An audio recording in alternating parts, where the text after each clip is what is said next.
رسول بخش رئیس صاحب، آپ کی نظر میں اس بیان کی ٹائمنگ کتنی اہم ہے جب ایک طرف اسد قیصر صاحب کوششیں کر رہے ہیں کہ مولانا سے کسی نہ کسی طرح اتحاد بن جائے، وہیں علی امین گنڈا پور صاحب کا ایسا بیان آ جاتا ہے؟ ان بیانیوں سے میرے خیال میں کوئی فرق نہیں پڑے گا اگر معاملات آگے بڑھتے ہیں جے یو آئی اور تحریک انصاف کے درمیان، تو ایسے بیانات سے میں نہیں سمجھتا کہ کوئی راستے میں بہت بڑا پہاڑ کھڑا ہو جائے گا جو وہ عبور نہیں کر سکیں گے۔ لیکن کامران مرتضیٰ صاحب کہہ رہے ہیں کہ وہ کسی اور کے ایجنڈے پر کام کر رہے ہیں، آپ کو ایسا ہی لگ رہا ہے کہ وہ ابھی بھی وکٹ کے دونوں طرف کھیل رہے ہیں؟ دیکھیں یہ جو اس قسم کی جو سیاسی زبان ہے وہ ہم استعمال تو ضرور کرتے ہیں، لیکن اس سے مطلب کیا نکلتا ہے؟ کہ مطلب تو پھر یہی نکلتا ہے کہ وہ اسٹیبلشمنٹ کا آدمی ہے اور اسٹیبلشمنٹ نہیں چاہتی کہ جے یو آئی اور تحریک انصاف کے درمیان کوئی سمجھوتا ہو جائے، اور ایسے بیان کرانے سے ایسا ہو جائے گا۔ میرا نہیں خیال ہے کہ بیان بازی سے کوئی معاملات خراب ہو سکتے ہیں۔ اگر فیصلہ تحریک انصاف نے کر لیا ہے کہ جے یو آئی کے ساتھ مل کے آگے چلنا ہے تو وہ ان بیانیوں سے میں نہیں سمجھتا کہ ان کا راستہ تبدیل ہو جائے گا، وہ اس راستے کے اوپر چلیں گے۔ لیکن یہ چلنا کس مقصد کے لیے ہے؟ یہ کوئی ریاست کے خلاف انقلاب نہیں لانا، یہ حکومت کو کوئی انقلابی طریقے سے ملک کی صورتحال کو مفلوج کر کے گرانا نہیں ہے۔ عدم استحکام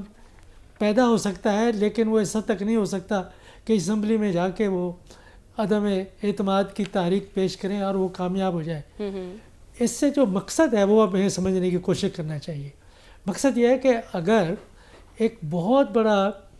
اجتماع ہو جاتا ہے، سیاسی جماعتوں کا اتحاد بن جاتا ہے، تو ایک سیاسی وسعت اتنا بڑھے گا کہ وہ مؤثر طریقے سے حکومت سے زیادہ کہیں اسٹیبلشمنٹ سے بات چیت کر سکیں گے۔ اور اسٹیبلشمنٹ کے ساتھ جو بات ہوگی اور جے یو آئی اور باقی سیاسی جماعتیں اس کا حصہ ہیں، اس کا مطلب یہ نہیں ہے کہ اس نظام کو فوری طور پہ ختم کریں، لیکن اس نظام میں اصلاحات لانے کی کیا طریقہ ہو سکتا ہے، اس لیے ہم مل کے بیٹھ کے کیسے آگے بڑھ سکتے ہیں۔ لیکن آپ جو بات کر رہے ہیں اس سے تو تاثر یہ آ رہا ہے کہ پی ٹی آئی مولانا کو ساتھ ملا کر اپنی بارگیننگ پوزیشن سٹرونگ کرنا چاہتی ہے۔ نہیں، بارگیننگ سب کی ہوگی، کوئی ایک سیاسی جماعت علیحدہ سے اسٹیبلشمنٹ کے ساتھ بات چیت نہیں کرے گی، نہ کر سکتی ہے۔ تحریک انصاف کرے بھی صحیح تو اس کے پلڑے میں کچھ نہیں ہوگا۔ اگر یہ ساری سیاسی جماعتیں مل کے تحریک انصاف، جے یو آئی، جماعت اسلامی اور چھوٹی موٹی باقی جو لسانی جماعتیں ہیں اور جو نئی جماعت بنی ہے پاکستان عوام پاکستان، تو یہ ساری جماعتیں مل کے اگر اسٹیبلشمنٹ سے بات کرتے ہیں تو کیا بات کریں گے؟ تو بات یہ نہیں کریں گی کہ جی آپ نے سیاست میں مداخلت بند کر دیں، اس حکومت کو ختم کریں اور ہمیں اقتدار میں لیں، ہم آپ کے مہرے بننے کے لیے تیار ہیں، ان مہروں کو بہت استعمال کر لیا ہے، یہ گھس پٹ گئے ہیں، ان کو کوئی افادیت نہیں ہے، ہم اس سے بہتر مہرے بن جائیں گے۔ اس سے مسائل حل نہیں ہو گئے پاکستان کے۔ ٹھیک ہے، پاکستان کے مسائل صرف اس صورت میں حل ہو سکتے ہیں کہ اسٹیبلشمنٹ کے ساتھ حزب اختلاف یہ مکالمہ کرے کہ آپ یہ سوچیں کہ جو کچھ ہو رہا ہے ملک کے اندر، جس قسم کے لوگوں کو آپ لے آئے ہیں، اس سے ملک آگے جا سکتا ہے، استحکام پیدا ہو سکتا ہے یا نہیں ہو سکتا ہے۔ ٹھیک، ہم مل کے سوچتے ہیں کہ اس نظام میں ہم بہتری کیسے لا سکتے ہیں، کس طریقے سے انتخابات بہتر ہو سکتے ہیں، کس طرح سے حکومت میں جواب دہی کا ایک عنصر پیدا کیا جا سکتا ہے، کس طرح سے احتساب ہو سکتا ہے، کس طرح سے سول ملٹری ریلیشنز کو بہتر کیا جا سکتا ہے کہ آئین کے اندر رہتے ہوئے یہ مکالمے کی ضرورت ہے۔ کوئی نہ انقلاب لا سکتا ہے، نہ لانے کی سکت ہے، نہ کوئی ایسی تاریخ چلی ہے، نہ چل سکتی ہے۔ ٹھیک ہے، مستقبل میں اگر بات چیت ہوتی ہے، یہ اتحاد بنتا ہے، تو اس اتحاد کا مقصد یہ ہے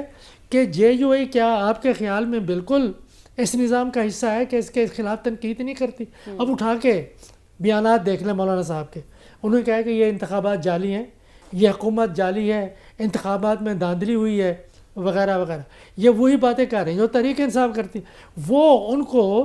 سیاسی نظریے کے طور پر تحریک انصاف کے نزدیک وہ زیادہ لگتے ہیں، اور گنڈا پور کا جو بیان ہے وہ تو اس کو تو کوئی اہمیت ہی نہیں بنتی۔ اچھا، لیکن اگر وہ اس بارے میں سنجیدہ ہے تو وہ حکومت کے ساتھ کیا کر سکتے ہیں؟ حکومت تو ظاہر ہے کہ اس نظام کی پیداوار ہے اور نظام کسی اور کی پیداوار ہے، ٹھیک ہے، اور جس کی پیداوار نظام ہے، جنہوں نے اس کو پیدا کیا ہے، بات تو ان سے ہوگی، اگر ان سے ہوتی ہے تو میں سمجھتا ہوں یہ پاکستان کی سیاست، لیکن مسئلہ استحکام، یہی ہے نا کہ بات تو جمہوریت وہاں بھی نہیں بن رہی کے لیے ضروری ہے۔ اتنی کوششوں کے باوجود بھی، اس لیے تو مولانا پر تکیہ کرنے کی ضرورت پیش آئی ہے۔ مظہر عباس صاحب، ٹائمز میگزین میں بانی پی ٹی آئی کی جانب سے ایک آرٹیکل چھپتا ہے جس میں امریکی صدر سے مدد کی اپیل بھی کی جاتی ہے، اور یہاں جو ہو رہا ہے بقول ان کے وہ سب چیزیں بیان کی گئی ہیں، اس کے باوجود وہاں سے پاکستان کی تعریف اور شکریہ ادا کیا جانا، کیا پی ٹی آئی کو اب بھی امیدیں وابستہ ہیں کہ امریکہ کچھ کر سکتا ہے ان کے لیے؟ دیکھیں، ہم شکریہ کو بھی بہت زیادہ خوش ہو رہے ہیں، شکریہ پہ بھی، کیونکہ شکریہ کے بعد جو خبر آئی ہے وہ اس سے زیادہ ڈسٹربنگ ہے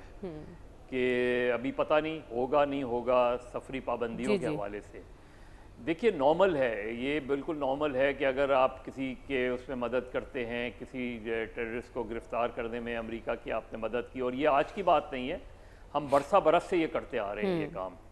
اور وہ آپ کو شکریہ ادا کر دیتے ہیں۔ لیکن بات حکومت کی خوشی کی نہیں ہے، پی ٹی آئی کی مایوسی کی بات ہو رہی ہے یہاں پہ۔ نہیں، دونوں ہی چیزیں ہیں نا اپنی جگہ، وہ اس لیے خوش ہیں کہ پی ٹی آئی مایوس ہوگی، اور پی ٹی آئی کے لوگوں کی طرف سے یا سوشل میڈیا میں پی ٹی آئی کی طرف سے ضرورت سے زیادہ ٹرمپ سے ایکسپیکٹیشن باندھ لی گئی۔ ٹرمپ کر بھی سکتے ہیں، ٹرمپ کچھ بھی کر سکتے ہیں، آپ کو پتہ ہے کہ اس وقت ٹرمپ کی دنیا ہے، اور خود امریکہ میں جو وائٹ ہاؤس ہے، اسٹیٹ ڈپارٹمنٹ ہے، انہیں بھی نہیں پتا کہ ڈونلڈ ٹرمپ کا اگلا اقدام کیا ہوگا۔ تو میرا خیال ہے پی ٹی آئی کی طرف سے بھی شروع میں جو گراؤنڈ بنایا گیا، جو ایک طریقے سے انہیں بڑی خوشی ہوئی، وہ بھی غلط تھی،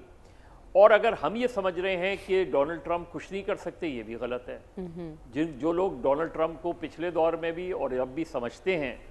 انہیں پتہ ہے کہ ڈونلڈ ٹرمپ کسی بھی دن کچھ بھی کر سکتے ہیں، لہٰذا میرا خیال ہے نہ ٹرمپ سے بہت زیادہ امیدیں پی ٹی آئی کو باندھنی چاہیے، نہ حکومت پاکستان کو بہت زیادہ خوش ہونے کی ضرورت ہے۔ اس وقت سے ڈریں جب شہباز شریف صاحب کی ملاقات ڈونلڈ ٹرمپ سے ہو۔ ٹھیک ہے، آپ کی نظر میں یہ ڈرنے والی بات ہے، لیکن یہ بھی حکومت کے لیے تو خوشی کی بات ہوگی۔